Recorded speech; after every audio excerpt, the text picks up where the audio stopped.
Hello, everyone. This is Mike History. Welcome to What If Rome Never Fell? Part 8. So, if this is your first time, please watch my previous episodes so that you can understand what is going on. So, I'm going to assume now that you have watched all of my previous videos, and so let's continue our timeline. So, when we last left off, the 7 Years' War had just ended in a major British victory, but this also meant a major Roman defeat. Now, before we look at the politics, let us go and take a look at some of the cultural and other non-political events that were going on. So, in 1764, Voltaire publishes his philosophical dictionary criticizing religion. 2 years later, Ioannis Honore Fragonard paints The Swing, which is a major example of Rococo art. Meanwhile, during this time, neoclassicism begins to emerge as the interest in old Roman art, architecture, sculpture, and culture begins after the excavation of Pompeii and Herculaneum. Neoclassicists attempt to revive the classical Roman style and really want to go back to a time when Rome was powerful, when Rome was strong. And this makes sense, especially given the recent Roman defeat, that they look back to a time of greater Roman power and identity. Between 1768 and 1771, James Cook's first voyage happens in which he explores New Zealand and eastern Australia. Meanwhile, between 1769 and 1776, the southwestern part of the modern United States is conquered by Rome. In 1772, the Encyclopedia is completed, which is a major literary achievement. Between 1772 and 1775, James Cook's second voyage happens in which he explores large parts of the Pacific, bringing this area into the realm of European knowledge. Now, obviously, we can't not talk about how in 1775 the American Revolutionary War broke out. And, of course, this happens after the Americans' refusal to pay more taxes to pay for the compensation of the 7 Years' War. And because the 7 Years' War still happens in this timeline and the British still win, therefore the American Revolutionary War still happens, with the United States declaring independence the following year on July 4th, 1776. Now, of course, Rome is very interested in this development. They have just lost their position as the leading global power to Great Britain, and now they see their opportunity for revenge. In 1778, they joined the war against Britain after John Burgoyne's surrender, which signifies to them that the British are not as powerful as they once thought. Through Roman help, the United States finally gains independence in 1783, along with Indian territory, while Rome reconquers Florida and takes Nootka. Now, in 1788, Great Britain takes over eastern Australia and most of New Zealand. Now, in 1789, Emperor Charles VI dies, as Rome faces bankruptcy from its debts from the American Revolutionary War. A riot breaks out as the Pope attempts to crown his brother, and the Roman Republic is restored. The Declaration of the Rights of Man and the Citizen is published, which outlines the values of the revolution, such as individual freedom and democracy. For the very first time, the Roman Church is separate from the state, a change which has not been seen since the 4th century. Now, the other European countries do not like this. Now, of course, while many of them did admire the Roman Republic of the past, that had been so long ago that no one really remembered it. And of course, this Roman Republic was much more based on the Enlightenment values that had been poisoning the minds of rich Europeans, at least according to the monarchs. So they banded together and declared war, which prompted the War of the First Coalition, during which Rome would have to fight against the Netherlands, Great Britain, Portugal, Prussia, and Sicily. But remember, this is still Rome, and the Roman spirit, even after all these centuries, never really died. The following year, Rome began mass conscription for the very first time, and the Reign of Terror began. This prompted a rebellion amongst peasants, Catholics, and counter-revolutionaries who were resisting the draft.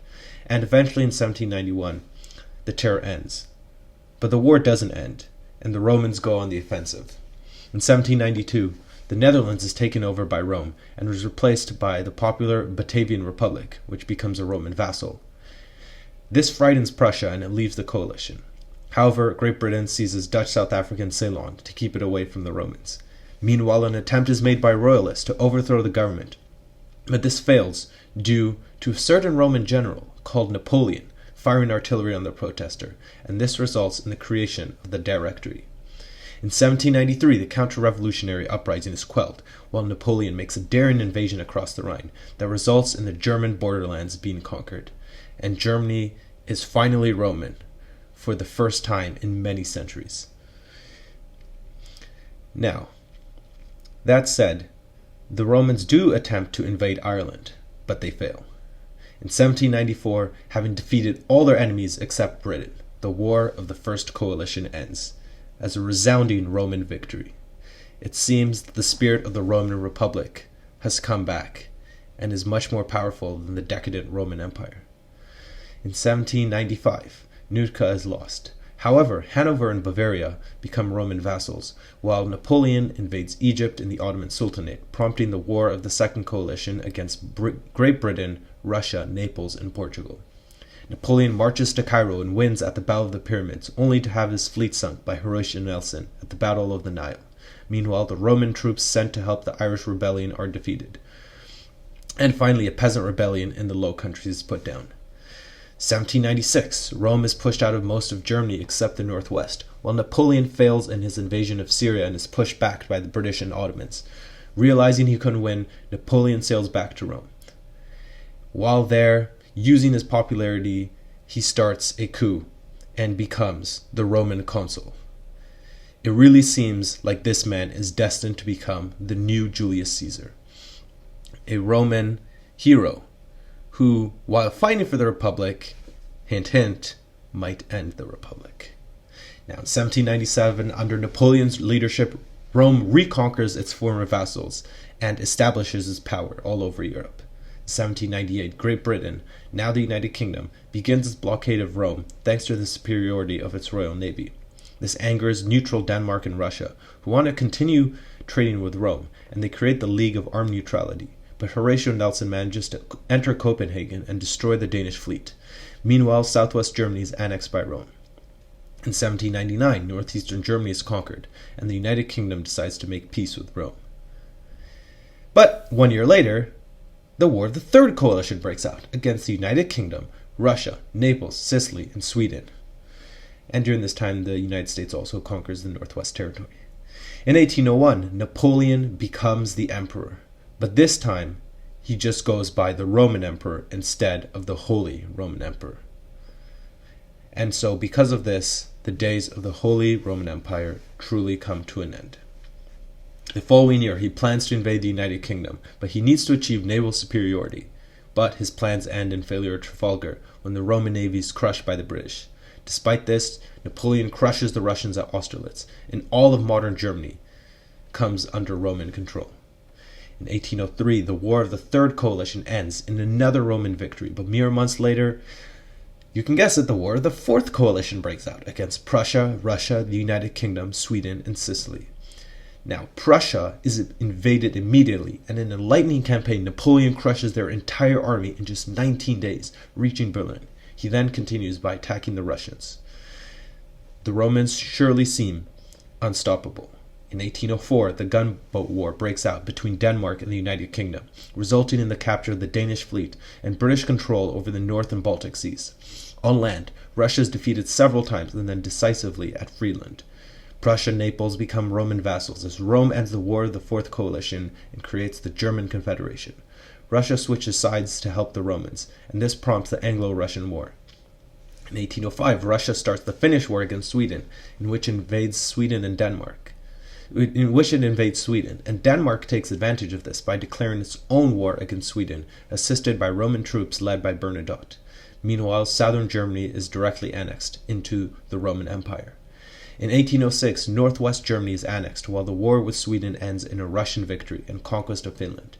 Meanwhile, the War of the Fifth Coalition breaks out, again against the United Kingdom and Sicily, but it ends without much change. In 1807, all of Germany except Prussia has been annexed by Rome, which had reached new heights previously unseen. It was now allied with Denmark, Westphalia, and Naples, and had humiliated Prussia and Sweden. Surely nothing could go wrong. But in 1809, Napoleon invades Russia after its refusal to end trade with the United Kingdom, and he assembles the largest army in history, 500,000 men, to invade the behemoth. The Russians retreat using scorched earth tactics before finally engaging the Romans at Borodino, the largest battle of the Napoleonic Wars. The battle is indecisive, and Napoleon continues to Moscow, which the Russians burn down.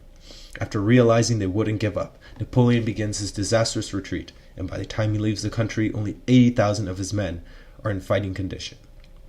Now in 1810, as soon as they notice the Russian catastrophe, the Sixth Coalition breaks out, with Russia, Prussia, the United Kingdom, Portugal, Sicily, and Sweden all declaring war on Rome. Napoleon still manages to build up an army of 400,000 men, and in June, a truce is signed with the Allies, having 500,000 men now, while Napoleon increases his army to 700,000. However, that army is decisively beaten at the Battle of Leipzig, involving 500,000 men, which is the largest battle in Europe so far, after which Napoleon starts heading west.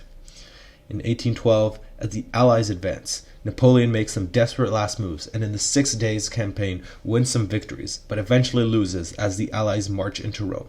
Napoleon is defeated and his empire comes to an end. But he refuses to surrender, though, so he is stabbed to death in the Senate, and with this action, he truly becomes the new Julius Caesar. He is replaced by Stuart Emperor Charles VII. The Netherlands conquers Belgium, while Prussia expands in Germany. Europe returns for the most part to its previous borders, although Sweden takes Norway, Russia takes Finland, and Portugal and Naples' independence are confirmed. After the wars, Romanticism emerges, but this is the first major European movement to not originate in Rome, but instead in Germanic countries and in the United Kingdom. It is a reaction to Enlightenment rationalism in the Industrial Revolution, and instead promotes medievalism, emotionalism, and nationalism.